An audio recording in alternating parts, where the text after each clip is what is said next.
కొద్ది రోజుల నుంచి కాంట్రోవర్సీలో ఉన్నటువంటి దువ్వాడ ఫ్యామిలీ ఇష్యూ కొద్ది కాలంగా వివాదాల్లో ఉన్న సంగతి మనకు తెలిసిందే.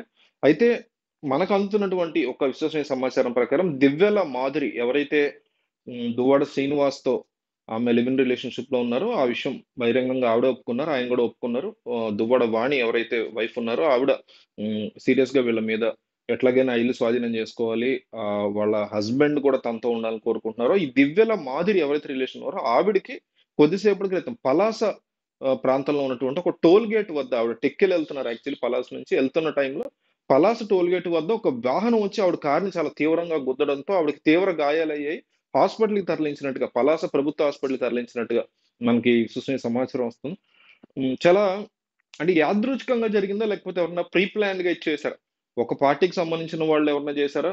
అంటే వైసీపీ వాళ్ళేమన్నా చేసారా? లేకపోతే వాణి వెనకాల కూడా టీడీపీ వాళ్ళున్నారు, అచ్చెన్నాయుడు ఉన్నారనేసి దువ్వాడ శ్రీనివాస్ ఆరోపించారు. సో, టీడీపీ వాళ్ళు చేసారా? లేదు పొరపాటున అది ఏదన్నా ఒక నిజంగా కూడా యాక్సిడెంట్ అయ్యుండొచ్చు కదా! సో, ఆ రకమైనటువంటి యాక్సిడెంట్. ఎందుకంటే నిన్న రాత్రే ఆవిడ మొన్న రాత్రి ప్రెస్ మీట్ పెట్టారు. నిన్న మధ్యాహ్నం దువ్వాడ శ్రీనివాస్ ప్రెస్ మీట్ పెట్టారు. నిన్న రాత్రి వరకు కూడా ఈ కాంట్రోవర్సీ నడుస్తూనే ఉంది. పొద్దున ఇందాక కొద్దిసేపటి క్రితం కూడా దువ్వాడ శ్రీనివాస్ యొక్క తల్లి లీలావతి మీడియా ముందుకొచ్చి మాట్లాడడం జరిగింది. రకరకాల విషయాలను పంచుకున్నారు. తన కోడలు ఎట్లాంటిది, ఏంటి అనేది చెప్పే ప్రయత్నం ఆవిడ అందులో చేశారు. తన పిల్లల్ని గాని అంటే దువ్వాడ శ్రీనివాస్ అన్నదమ్ముల్ని గాని, అక్క చెల్లెల్ని గాని, తనని గాని అంటే లీలావతిని గాని దువ్వాడ వాణి రానిచ్చేవారు కాదు ఇంట్లోకంటూ ఆవిడ తీవ్ర వ్యాఖ్యలు చేశారు. గతంలో వాణి కూడా అనేక రకాల అంశాలు దువ్వాడ శ్రీనివాస్ గురించి బయటపెట్టారు. నందిని, నవీన్ ఎవరైతే కూతురున్నారో దువ్వాడ శ్రీనివాస్, మా తండ్రి ఆలనా పాలన మాకు కావాలంటూ వాళ్ళు కూడా మాట్లాడుతున్న పరిస్థితి ఉంది. ఇదంతా జరుగుతున్న నేపథ్యంలో ఒక్కసారిగా ఈమె వాహనం మీద ఒక తీవ్రమైనటువంటి యాక్సిడెంట్ జరగడం, ఆవిడ తీవ్ర గాయాలు పాలవడం, వెంటనే ఆవిడని ప్రభుత్వ ఆసుపత్రికి తీసుకెళ్లారనేటువంటి ఇన్ఫర్మేషన్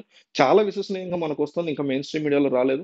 సో, ఇదేంటి? దీని గురించి మీకేమనిపిస్తోంది? ఏంటి దీని వెనక ఏదైనా ఒక కక్షపూరిత చర్య ఉందని మీరు అనుకుంటున్నారా? లేక ఇదొక యాదృచ్ఛికమైనటువంటి యాక్సిడెంట్ అనుకుంటున్నారా? ఆవిడ ప్లేస్‌లో ఎవరైనా ఉండొచ్చు.